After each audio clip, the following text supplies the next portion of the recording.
Bibi Netanyahu talking about the alliance between the United States and Israel. And in fact, since he made those comments, Obama has called him, albeit 2 days after the election. How long did it take Obama to call Morsi, the Muslim Brotherhood victor, who was then ousted? Less than 24 hours. But in this case, Obama wanted to make sure that the election results were correct, or at least not flubbed, because he doesn't believe they were correct, I'm sure. Welcoming to the show right now, Diana West. You can go find her at dianawest.net and read all of her stuff if you want to get smarter, because she's brilliant. Welcome to the show, Diana. Thank you, Sam. Always good to be with you. I can hear you blushing. So there are crises and there are what you want to call root crises. Why don't you take us through that? Yes. Well, these are some thoughts I had just watching this swirl of events. And the crises, I decided, crises are things we read about in the headlines. Just to take an example, the crisis in Israel, or the crisis of the negotiations, or the crisis we see in Iraq, ISIS, and so on, the crisis at home, the meltdown at the border. These are crises we read about, at least for a time. They are not usually addressed, and I decided that perhaps the reason they are not addressed is we never talk about the root crises. For example, we see revealed, thankfully, by Senator Cotton, a crisis in our constitutional government. We do not have checks and balances. That was the subtext of his very famous and wonderful letter that he wrote on his website, but addressed to the leaders of Iran. That is a root crisis. Does that have roots? Yes, indeed, and it does. And we have to start digging these things up. We can go back to looking at the root crisis of, I think the biggest root crisis really in terms of what we're looking at, particularly in the Middle East, as you talk about the elections in Israel. We long ago made a determination that we would normalize the abnormal. And what I mean by that is, we've talked about this before, but going back to when Franklin Roosevelt normalized relations with the bloodthirsty, murderous, mass murderous, genocidal Soviet dictatorship way back in 1933, that was a very...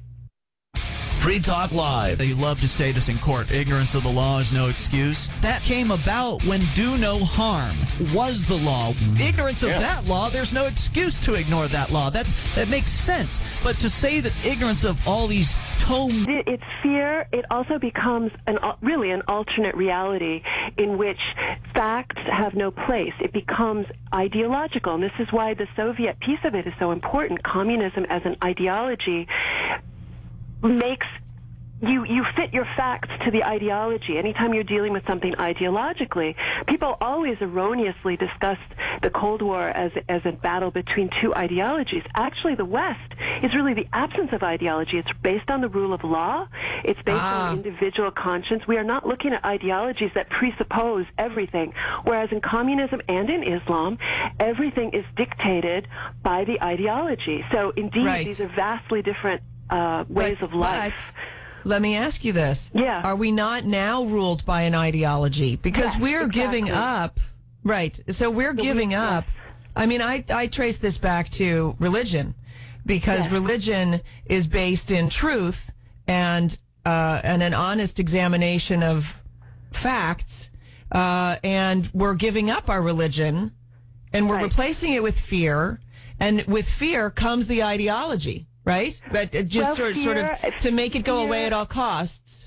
Yes, I think it's the ideology. I think that some people certainly are operating from fear, but I think there are zealots who do believe in one world, do believe in globalism, do believe essentially in the Marxist-Leninist basis. And so they may not be fearful of this. They may just believe if they just keep normalizing, this will work in their sense of getting to a global government, of getting to a place where we just don't exist as a nation anymore. So there's fear I certainly think fear is a big part of it, and I think fear is a big part of it on the part of the people who don't want to step out and get to these root crises and try to talk about them. We've hired this Marxist to lead us, right? And so who am I to criticize the guy that was elected and seems to, have an agenda?